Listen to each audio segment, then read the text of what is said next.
collective Sun, Moon, Rising, Venus signs. Welcome to your twin flame reading for January 2020, but ultimately a timeless reading. I am your reader, Mark Angela Lyons, Mal for short, president of DrawingTheCircle Productions, professional witch, professional, intuitive, and really happy to be working for you today. It's a rainy day here in Holbrook, Long Island, here at the house, and ran my errands, so very happy to be doing this for you today. I am, I have Venus in Libra, so I'm going to try and keep myself out of the readings, but I rarely do, particularly in edits when I watch them back. I'm like, shit.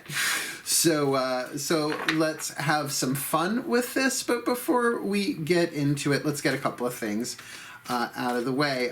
If you are new to the channel, please like and subscribe, making my way to 1,000 subscribers. There is a link in the box, description box below, about a little thing called Drunk Tarot, the promise I'm making to my subscribers that once I hit 1,000 plus, right, a little extra, I will do Drunk Tarot once a month for the first couple of months or so. We'll see how it goes. Maybe it becomes a regular thing, so you might want to check that out. Number 2, this is a general read. So, please take what resonates, leave what doesn't. That's why I always do Sun, Moon, Rising, Venus signs for any of the relationship-based readings, so that you can get pieces of the puzzle. And of course, there are going to be some more than others, right?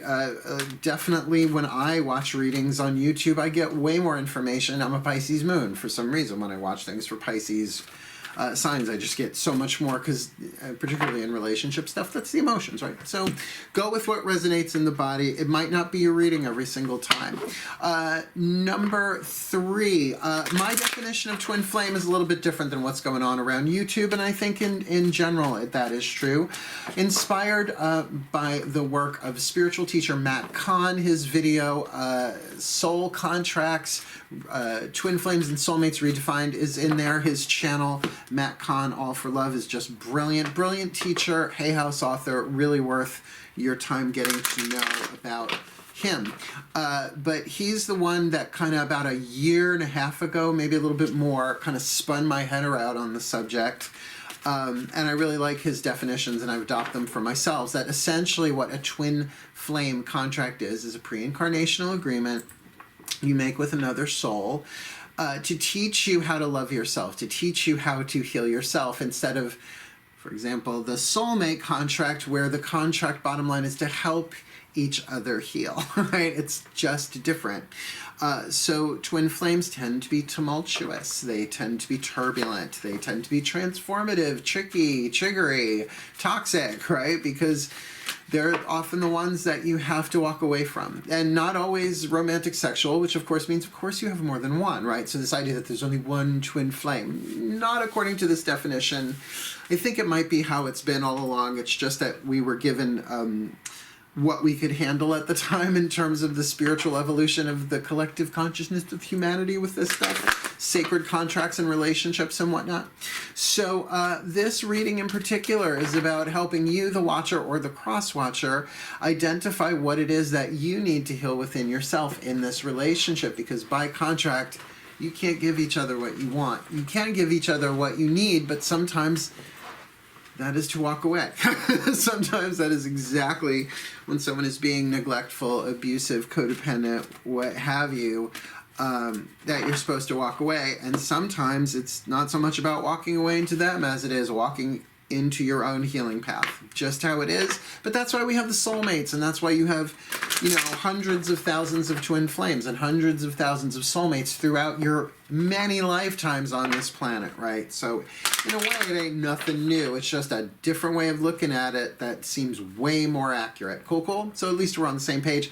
There are a bunch of videos, one that Matt did, one that I did, and one specifically on this spread that I will be doing for 2020. And I think I'm actually going to keep this twin flame spread as is, unless, of course, it upgrades as I go. Cool? What else? Oh, we're going to do divine masculine, divine feminine, not talking about bodily gender, just so that we can differentiate two different parties within a contract, like party A and party B, party of the first part, party of the second part, right? that kind of stuff. So we are going to be looking at it as divine masculine, divine feminine. You should be able to intuit which one you are unless you heavily identify with one or the other. I do heavily identify as a divine feminine energy. I'm a Pisces moon, as I said. I'm a Virgo, which is feminine energy. I'm a witch, I'm gay, you know, it's all more than 51% feminine, if we're going to put it on the scale, so to speak, Libra.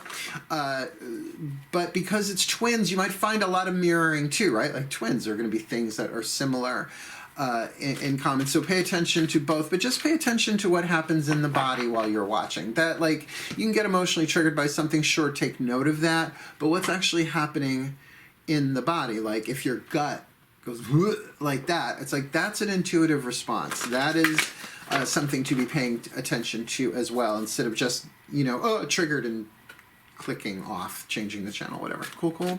Is that it? Last thing, breathe. I've been saying it in every video because it's so important for me to remember it, because otherwise I go too fast and I could lose somebody, right? It's different when they're sitting across from me. I can see it in their eyes. I can feel it in their energy field, and it's one person. So I'm going to remember to breathe. And if you remember, because we're going to breathe anyway, to bring our deliberate awareness into the breath, we're more in the present moment. We get more out of the reading. And plus, we're also tuned into the same guidance and grace at not the same time and not in the same place, but in the same breath, right? So you're breathing in the same prana, chi, guidance, and grace that I am, and I'm just giving the voice and the story. Cool, cool? Got it? Let's do this, my Libras. Nice deep breath. And here we go. My collective pantheons of angels, goddesses, gods, masters, and the higher selves of all involved, please, one card for the divine feminine from the Caroline Myss archetype deck. All the decks are in the bottom of the description box. You knew that. They might not have. Please, one for the divine feminine in this Libra collective, Sun, Moon, Rising, Venus sign, twin flame contract, timestamp January 2020, but timeless, please. What is the dominant archetype for the divine feminine? Face down, and while we are here, please, same contract, same couple. Libra collective, Sun, Moon, Rising, Venus sign, January 2020, and timeless, please. One for the divine masculine, this one. Gotcha. Okay, here we go. We've got our foundation. We'll be clarifying this with a few other decks, but let's see who we got here. How interesting. The divine feminine slave. I did the Scorpio before this one. I'm doing it Pisces to Aries this time, and the divine masculine was the slave archetype. I shuffled the crap out of these cards before I hit record. I shuffled the whole time during the preamble, right? Letting you all know, you know, the exposition of it all. But, you know, so to see it come up one reading after the other, that's how I know. It's like, nope, it's a trend. At this point, it is a trend. So we'll talk about her. We got the slave and the nature child. Now, whenever the child archetype comes up, particularly it gets a little oogies, creepy, yicky to start talking about a romantic sexual context, but everybody has the child archetype because everyone was a child, and it certainly is, if you think of the inner child, a huge part of our relationships, particularly if it does get romantic sexual. It's the child that has the loving, trusting heart, or the wounded child, for example, that wants to, no, never love again, and we get frozen in time that way, and we'll replay a thing over and over and over again. In this case, we're dealing with the nature child, and we will talk about that. It's a very specific sub-archetype or sub-pattern within the survival family archetype. Everybody has the child, the victim, the saboteur, and the prostitute. It's how we learn how to survive, and none of them are what you think. Well, the child archetype's a little bit about what you think. Caroline Myss, Sacred Contracts, go read it. Life-changing. Okay. But now let's talk about the slave archetype for the divine feminine, because as much as it has such a negative connotation, obviously, in its shadow, as an archetype, can be an incredibly high, holy, divine archetype, even though I believe the slave archetype is in the wild card family. There are 9 families of archetypes. Wild card is the last one, the one that doesn't really fit into any of the rest of them, right? Has its own category. So since every archetype is shadow and light, lead and gold, I'm going to read that, and we'll see how this plays out. Divine Feminine Slave, shadow attribute, giving your willpower to an external authority out of fear of making your own choices. Now, because I just did this one, maybe an hour ago for Scorpio, to really get that can be in any number of different circumstances, right? Not just in a relationship, although that's probably going on in this relationship to an extent, but don't worry, we're going to get to the gold. We're going to get to the light. This can be, people can be slave to a corporation, slave to a paycheck, right? They are abdicating their willpower to an external source, different than an addict will. That's to a specific substance, usually, or person or behavior. This is about any external authority out of fear of making your own choices. So it's a little bit different than dependency. You with me? The light attribute, surrendering your power of choice to the divine with complete trust. It's that big, thy will be done. And as I said in the last video, and this is true particularly in my love life, but now in every area of my life, the last free will choice I made in terms of the divine was to say, take away my options. I don't want anything else but the divine plan anymore. I don't need to understand it. Show me what I need to know as I need to know, which is not the easiest thing in the world for Virgo. But nonetheless, in that sense, a slave becomes a master when you say, all right, if life has to destroy me to make me who I'm meant to be in this life, then so mote it be. Let it happen. I can't fight it anymore. Thy will be done. But for me, the thy is pantheons of angels, gods. This is the divine. It's like family, right? In, what is that? Divine with complete, surrendering with complete trust.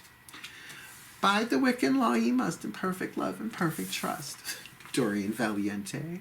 The divine masculine here, the nature child, like there is the child archetype at large, but many sub-archetypes. I like the nature child, but as beautiful as the light is as toxic as the shadow, and vice versa, right? So let's do the shadow.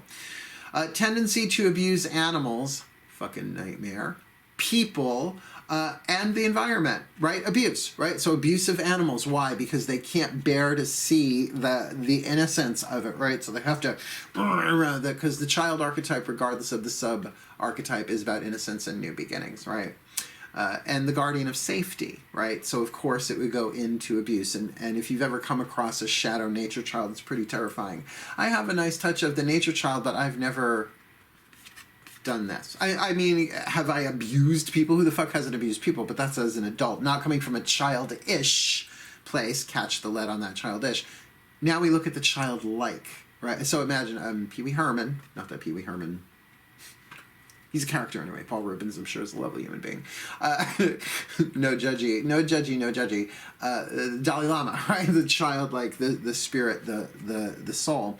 The light attribute, friendship with animals, communicates with nature spirits. I'll tell you what, I talk to my boys all day long. We have full-blown conversations, and I can't hear them this way.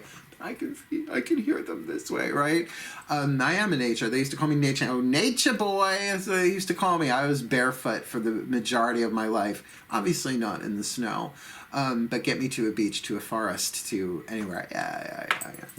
Right? So a really very interesting combo together because this like I said, need not be romantic sexual. Whatever twin flame contract you are dealing with, it's about helping you heal you, showing you what you need to heal within yourself. So let's go into that. This should be an interesting dynamic. What we're going to do is we're going to take 3 Daughters of the Moon tarot to do past, present, future for the Divine Feminine Slave archetype, 3 Mythic Tarot Juliet Sharman Burke's deck for the Divine Masculine Nature Child. Let's do this. Nice deep breath, please.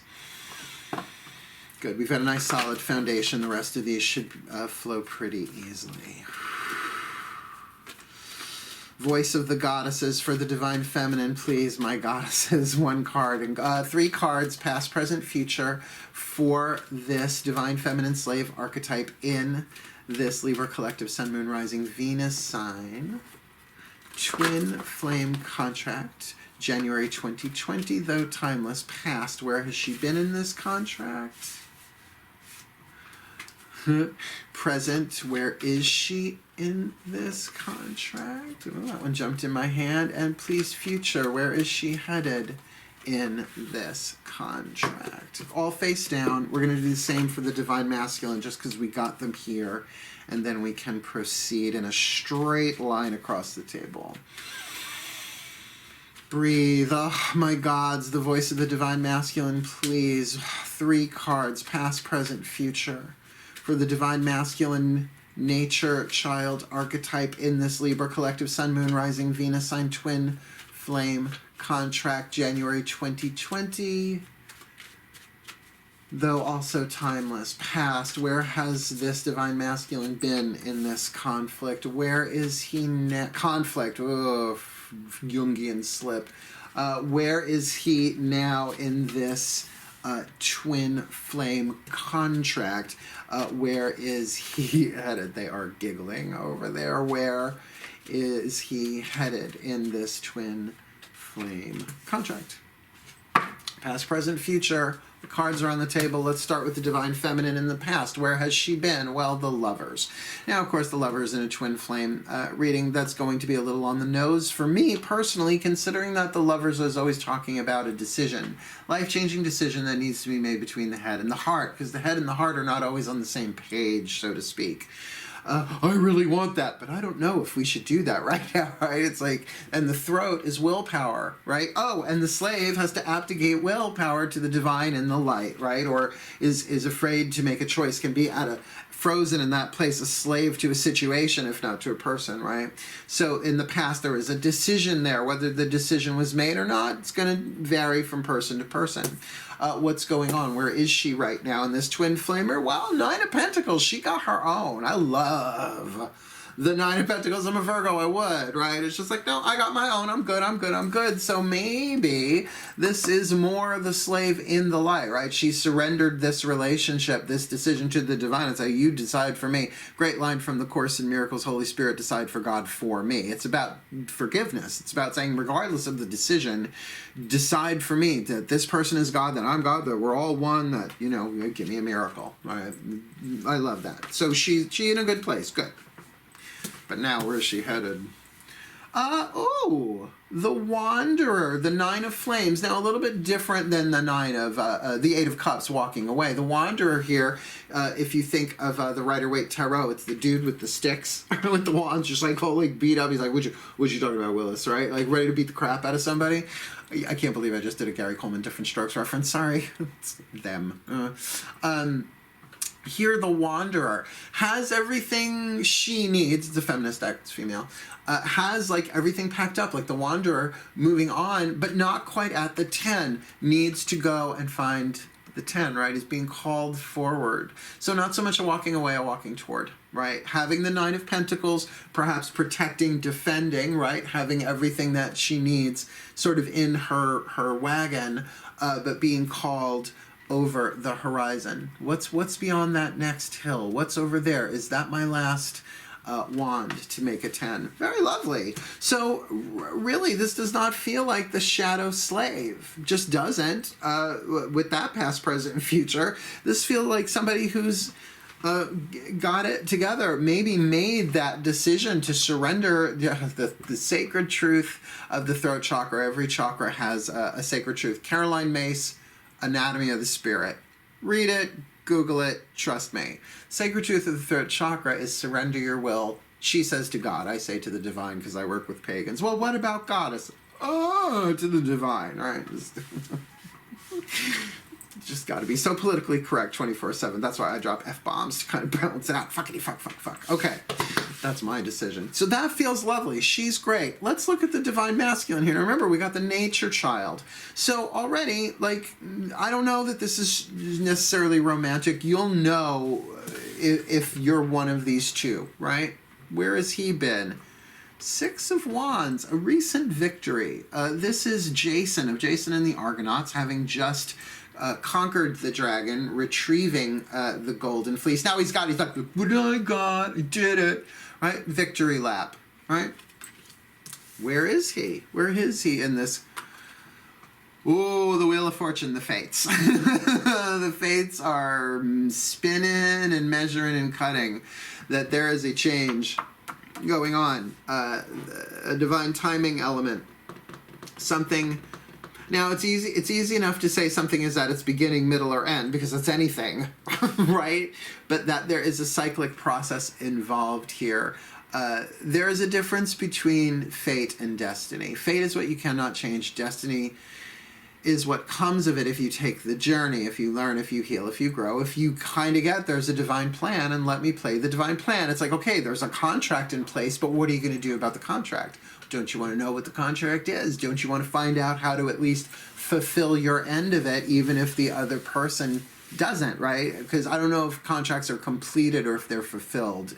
I was raised by a lawyer. Words are, important things in that sense, particularly in a contract, right? So something there about the Wheel of Fortune, the fates. Now, this can absolutely indicate a divine timing a divine timing element in the contract. It could be what I call a pH balance timing thing, where they both have to get to a certain spiritual alkaline acidic balance in order for things to trigger out. Who knows how the divine plan works, but it is self-correcting, right? So you can't screw up the divine plan. You cannot change fate, but you can either suffer your fate or manifest your destiny, right? So that's an interesting thing here. This does feel like past lives are involved, and I have to say, honestly, with twin flames, they usually are, right? Even if you twin flame over and over and over and over again, right? Twin flame, soulmate. And remember, there are twin flame contracts that transform into soulmates, but I hear they're rare, and I get why, because it takes two people who really, really want to fucking make it work and do their own healing and take responsibility for their own shit, and then from that place, learn how to help each other heal. Oh, sounds like 40 years wandering in the desert, but what would I know from Old Testament, being the witch that I am? Well, and that's okay, because where he headed from the Six of Wands to the Five of Wands, conquering yet the dragon again to get the golden fleece. So there's a backstep here. Now, not that there's ever really, because now I've got this guidance over here saying, well, there really is no backsliding on the spiritual path, but oftentimes we have to replay things, particularly with the Wheel of Fortune that, remember, can go in both directions, right? It can absolutely go either way. It's not always clockwise. It's not always Jessel, for those who know the language, right? So there might need to be a little replay here. A redo, a do again, but remember that the Five of Wands is about change, and with the element of fire in there, it's often about conflict of some kind. Yes, it can be a playful battle, like the Rider-Waite Tarot, I think, does that really well, but this is really about going in and saying, I will do whatever is necessary, use my fire, change my mind, change my decisions, change my strategy, but to achieve the goal, to attain victory.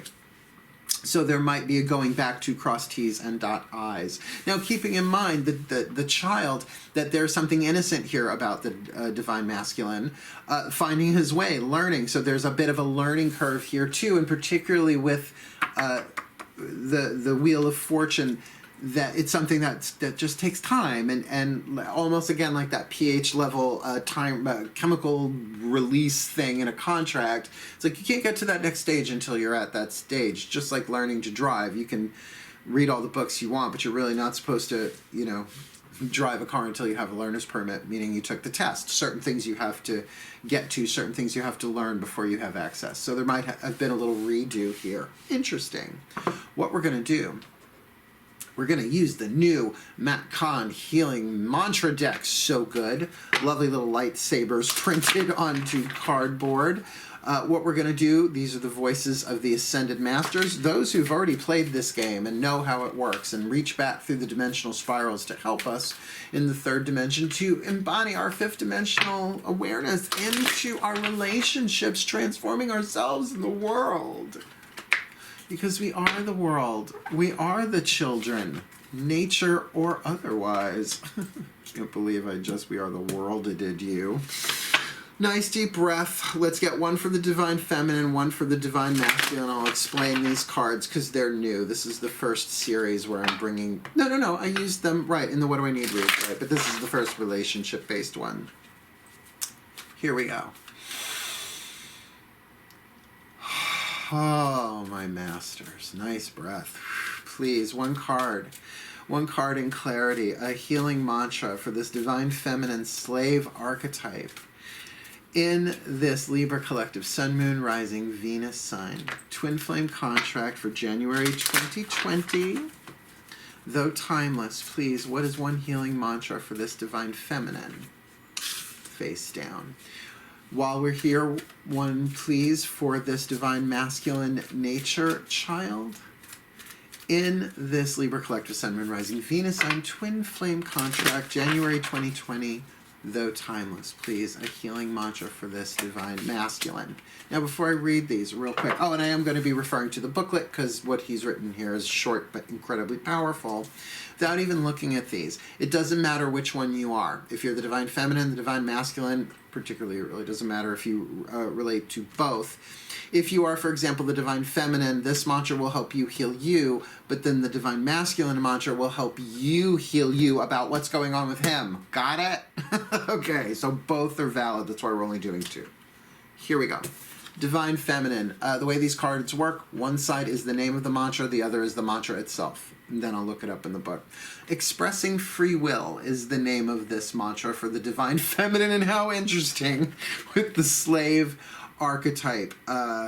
Giving your willpower to an external authority or surrendering your power of choice to the divine with complete trust. Expressing free will. See, they seem to always work. I really love this deck very, very, very much. So the mantra. My choices determine how brightly I shine. Which is true. That's not an affirmation. Mantras are not affirmations. Mantras are codes. The more you say them, it is like running new code through a system, and it transforms your system. Now, my background is in Sanskrit mantras. I love Sanskrit mantras because it's not in English. The mind can't play with it the same way. This is really something that the more you say it and you do it, you're giving commands, new data to the subconscious mind to make normal. So little different than an affirmation, it's a code. So my choices determine how brightly I shine. Like instead of reacting, I'm going to choose to step back. I'm going to choose, in this case for the divine feminine, to say, you want me to go over the hill? Thy will be done. You show me. I'm going, right? So expressing free will. Really lovely. Liking that a whole lot. Whole lot. For the divine masculine, processing grief. Now I've gotten this card. Remember, if you watched the video I did for these particular readings, the twin flame readings, I just let go of somebody that I'm really pretty damn sure is a twin flame now, but really thought was a soulmate. Gave everything I had. Loved as much as I could. So got this card a lot. Processing grief. Ready? My losses prove how deeply I loved. My losses prove how deeply I loved. Now, what I will say, just looking at this spread, because victory was had, then we have the Wheel of Fortune, and then it goes, goes from the 6, the Wheel of Fortune, you know what I'm going to say, and then the 5, perhaps something was lost and has to be regained for the divine masculine here. A twist of fate. It's got to be a strange twist of fate telling him that heaven can wait. Hoping he can get it right this time. Oh, geez, I Olivia Newton-John'd you. I'm so sorry, Libras. The millennials are like, what is this homo talking about?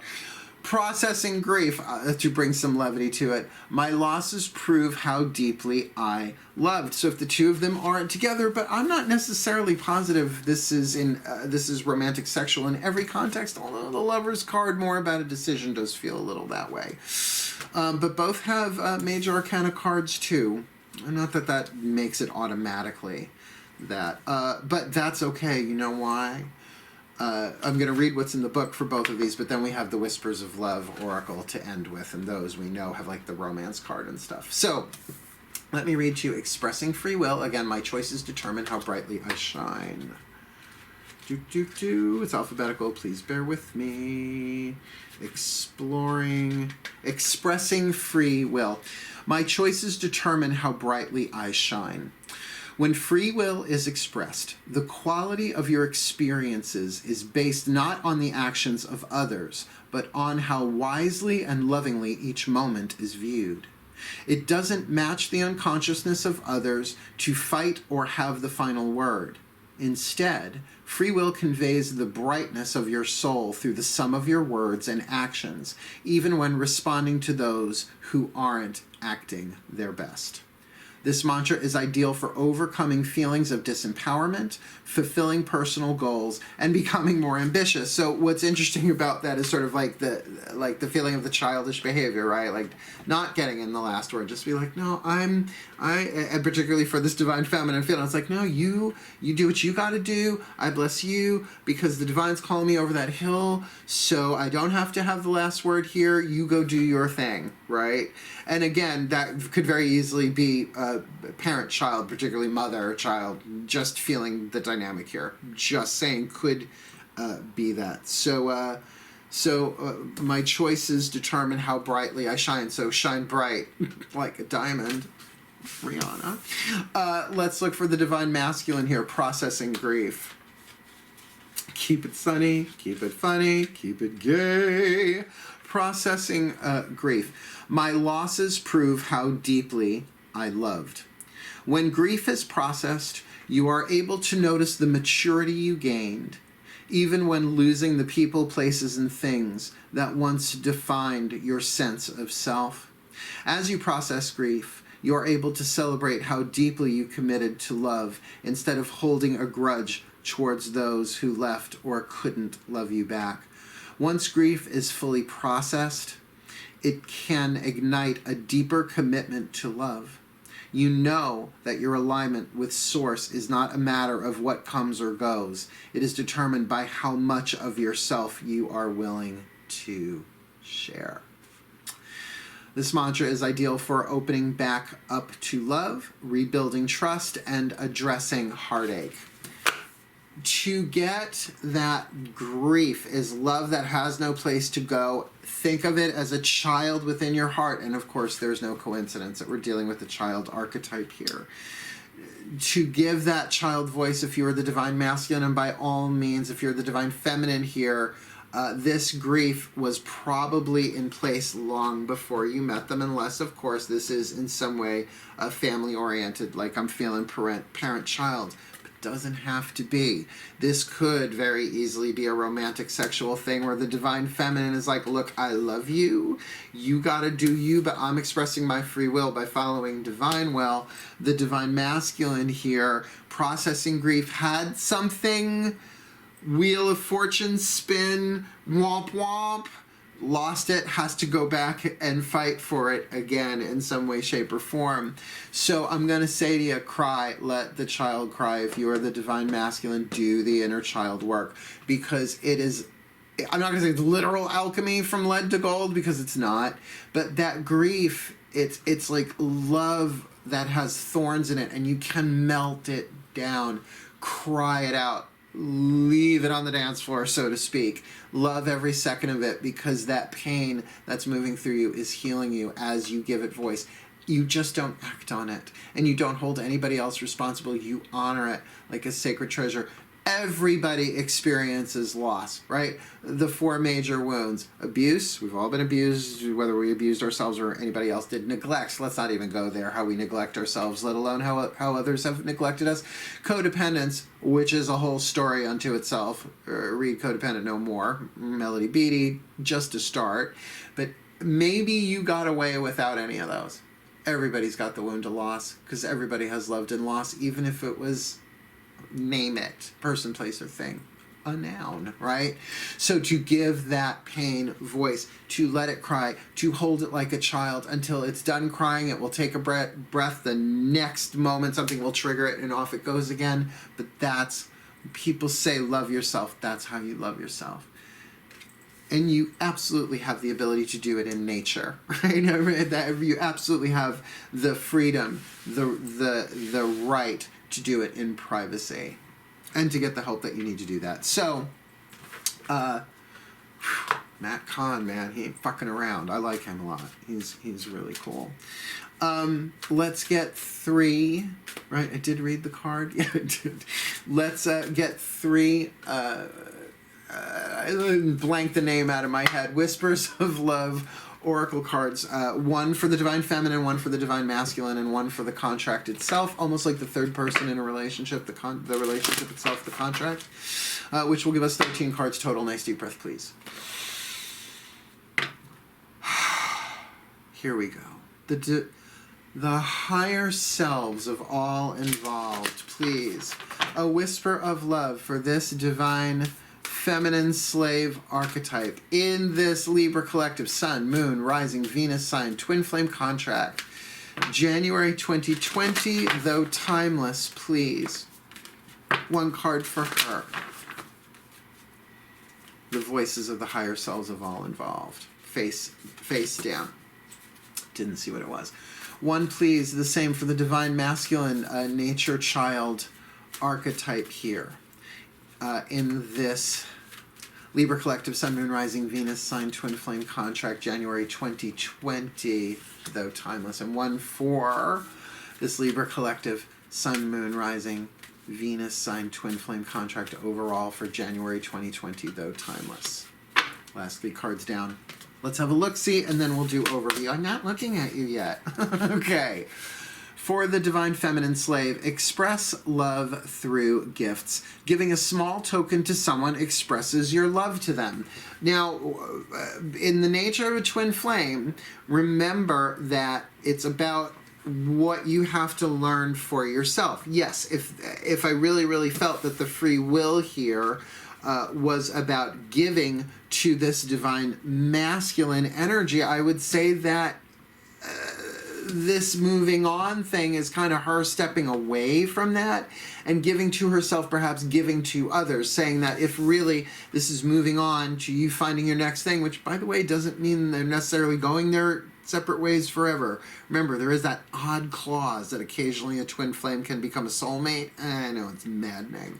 But that thing of really like, no, I'm going to use my, if she's going to choose, right, since we got these 2 cards right next to each other, express love through gifts. If she chooses to give a small token to someone to express their love for them, then it needs to be done in a choice that makes her bride shine brightly, right? It's got to really be motivated in that way, because really we're getting this thing of the wanderer. It's like I'm moving on, so maybe it is a parting gift. And remember, sometimes that can even be a prayer, particularly if the situation is really where it cannot be in the same place, abuse, neglect, etc.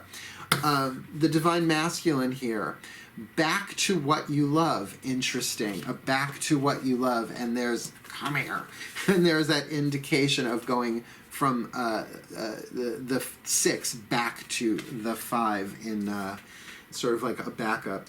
Back to what you love. Your current situation is giving you an opportunity to reevaluate what you want, right? To really step back and look back, divine masculine. Look, I have a feeling if this is romantic sexual, that this is something really that both of them wanted, but that something went awry here. And so there's a bit of an impasse.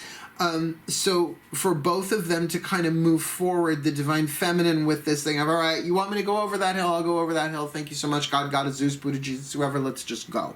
I said Buddha, Jesus, not Buddha, Judge, just making sure you heard me correctly. Although he's so cute. I want to squish his head. He's so adorable. The divine masculine, however, like, okay, let me reevaluate. Let me step back. Let me really take this opportunity to reevaluate what I love. And it does feel like there is a battle involved there somehow. Yikes. So now what is our final for the contract itself? Have faith. Trust your faith in this situation. The divine is at work. The divine is at work in every soul contract. We're all the divine at our core. This story is not over. Have faith in this situation. Now, there is a way of saying, have faith, it all happened for a purpose. Forget things happening for a reason, by the way. I mean, I get the cliche of it, and most cliches are true, and to an extent, but reason is a human thing. When you're talking sacred contracts, you're talking about the divine. The divine does not truck in reason, it trucks in purpose. And sometimes when we're lucky, we can see the purpose in retrospect. So that could mean that too. Have faith, right? Have faith. Trust your faith in this situation, that there is a higher good happening here, that you are transforming, that you are on your own journeys. And if this contract is complete, Know that it will be complete. You may not ever know, except by never running into each other again, should they really be parting ways. But should you be brought back together, then you can have faith that there is something much higher at work here in this relationship than currently meets the eye. Why? Because where are they? We've got one who's the Divine Feminine, very cool, on her own, probably doing her own thing, being single, seeing people, and the Divine Masculine in a big-ass cyclic change. Time to deal with things, some kind of timing mechanism thing going on there involving fate and destiny that he's got to go deal with, something tying him to past grief. The grief may be about the Divine Feminine, could be about unprocessed grief. Why? Because it's called processing grief. Could be about carrying the emotional baggage from the past into the future. Let's do your overview. Magic clap. We start again with the Divine Feminine slave archetype. Shadow attribute, giving your willpower to an external authority out of fear of making your own choices. The light attribute, surrendering your power of choice to the divine with complete trust. And that is sort of indicated in the past card here of the Lovers, a decision being made, trying to bring the alignment of the head and the heart through the throat, right? The mental power, the emotional power, and the throat chakra power of choice and decision, often by surrendering will to the divine. Decide for me, you show me, I'll do what you want, thy will be done, right? Where she is right now, though, the Nine of Pentacles, sort of sitting pretty, full-breasted, full-gored, has everything that she needs, self-sufficient, but then moving in, oh, we've got the Nine of Pentacles I didn't even see into the Nine of Flames, that they were both nines. So definitely, you know, senses of completion, but that Nine of Flames were ready to move on, ready to not, well, to complete the cycle. The cycle is not complete yet. To cross that last hill, that last horizon into the 10 of Flames and that completion. The mantra itself is about expressing free will. My choices determine how brightly I shine. So if you are the Divine Feminine here, allow your choices to be constantly surrendered to the divine. That your choices are, okay, you want me to do that? Okay. You want me to do that? Okay. You want me to do that? Okay. Knowing that you will become better instead of bitter, right? That you are going to shine as a result of that. And that there are decisions here and choices about expressing your love through gifts. And just remember, those gifts need not necessarily be of the physical nature, particularly if you are sort of in that Nine of Flames wanderer moving on. Can be a parting gift, but can also be a blessing from afar. Here with the nature child, the Divine Masculine, the shadow attribute, tendency to abuse animals, people, and the environment. Sounds nasty. Light attribute, friendship with animals, communication with nature spirits, which really does say, you know, Divine Masculine, are you connecting with nature? Like, really important for you to plug into the fifth dimensional nature of nature. The body is in the fifth dimension already, but you know what? The thoughts and the emotions and the patterns and the baggage and all of that stuff, that's why we need to go out into nature and to recharge, right? Looking at the past here, Six of Wands, definitely some kind of triumph, but then moving into the present moment of the Wheel of Fortune and then to the Five, definitely feels like the child feels there is a setback of some kind, that there is a loss of some kind, that something has to go back and be dealt with and processed, which makes sense because the mantra for processing grief, my losses prove how deeply I loved. Gotta process that, otherwise you are carrying that with you. Emotional baggage, emotional weight, W-E-I-G-H-T, usually makes you W-A-I-T for the very things you want to manifest, right? And of course, the card there of the oracle, back to what you love. Your current situation is giving you an opportunity to reevaluate what you love, to really look at whatever this loss was. If you can process that grief and allow that love to express itself, it will transform you so that you can love again, either with this Divine Feminine, should this twin flame turn into a soulmate, good God, that would be lovely for a lot of people, I'm sure. But if not, so that you can do this differently as a child matures, learns from experience. And what is the final card down? Have faith. Trust your faith in this situation. And as I said when that card came out, that can mean, like I said, this could be one of those twin flame soulmate clause things, or, you know, where they come together and this works out. Or it can be have faith. Trust your faith in this situation that you are moving on. That if it is purely twin flame, beginning, middle, end, completion, fulfillment, then it is about learning how to heal yourself, how to walk your own journey on this, and how to become better instead of bitter as a result of this twin flame relationship. And there we have it, my Libra collective Sun, Moon, Rising, Venus signs. A very, very intense reading for sure.